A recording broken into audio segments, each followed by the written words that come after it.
आप सभी के अंदर विराजमान मेरे परम पिता परमात्मा को मेरा कोटि कोटि नमन।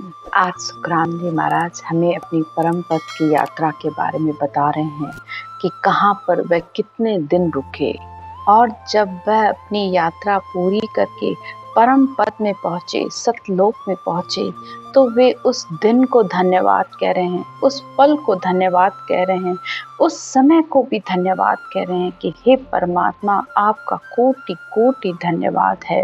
आज वे अपने पदों के जरिए बता रहे हैं हमें, आज दिवस भल उगा हो, मेरा प्राण आध घर भोगा हो। राम जी महाराज कहते हैं कि हे परमात्मा, आज के दिन का कोटि कोटि धन्यवाद है। मेरा प्राण यानी मेरी आत्मा आध घर यानी केवल पद आनंद में पहुंची है।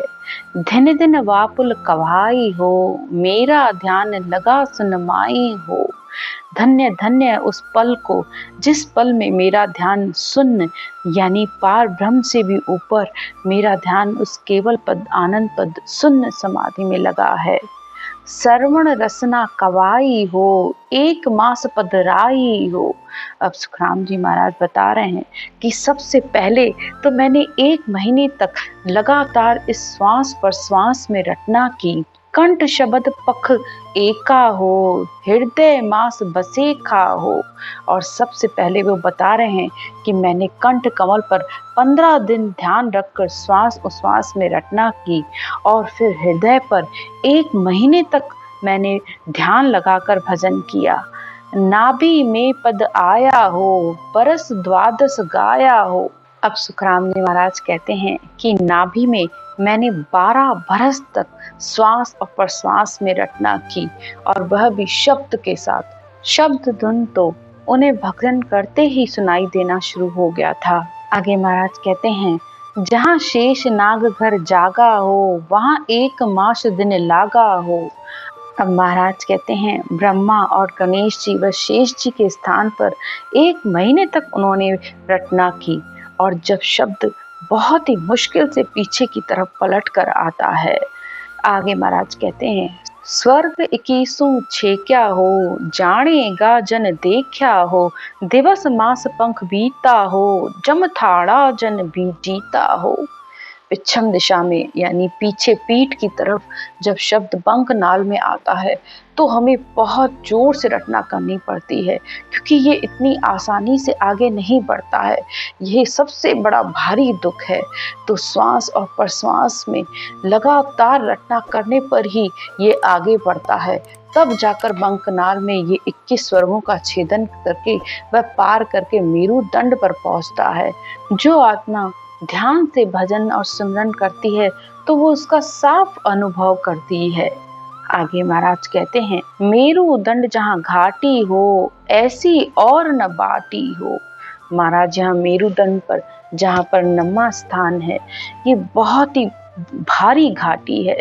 यहाँ पर पार करना आसान बात नहीं होती है। महाराज कहते हैं कि 1.5 महीने तक मैंने इस मेरुदंड को पार करने के लिए श्वास उश्वास में रटना की। यहीं से ईड़ा पिंगला नाड़ी भी जागृत होती है, जो फिर ऊपर से त्रिकुटी में तीनों आकर एक साथ इस त्रिकुटी में आकर मिलती हैं। इनको गंगा, जमुना और सरस्वती भी कहते हैं।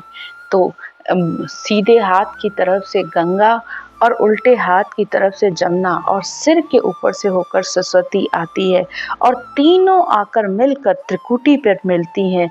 तब ये अनहद की धुन गरजती है। आगे महाराज कहते हैं, 4 मास जुग झूंझा हो, तब घर आधू सूझा हो। सतगुरुदेव कहते हैं कि 12 वर्ष 4 महीने तक भजन करने पर केवल पद व आनंद पद का अनुभव हुआ। आगे कहते हैं, त्रिकुटी तख्त बिराजे हो, अब जन सुखदेव गाजे हो। त्रिकुटी तख्त, त्रिकुटी तख्त कहते हैं जैसे त्रिकुटी यानी इस आज्ञा चक्र से लेकर 12वें कवल तक तो त्रिकुटी होती है, और इस 12वें कवल के बाद महाराज के शब्द धुन का अधर अनुभव होता रहता है, और आत्मा इस आनंद को लेते लेते हर समय आनंदित होती रहती है। अब महाराज ने ये सारी अपनी यात्रा बताई है कि वे कहाँ कहाँ पर कितनी दिन रुके, लेकिन इसका मतलब ये नहीं है कि अब हमें भी ऐसा ही करना है। नहीं, महाराज ने, सतगुरुदेव ने इस पूरे शरीर की यात्रा करके, खोज करके हमें वो सारे मील के पत्थर बता दिए हैं कि यहाँ पर मैं इतने दिन रुका और यहाँ पर ऐसे अनुभव होंगे। तो उन्होंने सड़क बना दी है, हमें तो बस उस सड़क पर चलना है। वो भी कितनी देर, मात्र 10 से 15 मिनट में। जो भी आत्मा अपना निज मन देती है और इस विधि के द्वारा इस श्वास उश्वास में संलग्न करती है, तो वह सत्शब्द ने अक्षर बस ब्रह्म वैराट से उसे लेने के लिए आ जाता है। तो हमें बस चलना है, चलना ही रटना करना है, रटना को बंद नहीं करना है। रटना करके ही हम उस देश में पहुंच सकते हैं जहाँ पे महाराज पहुंचे हैं। तो आज की चर्चा यहीं तक। राम राम।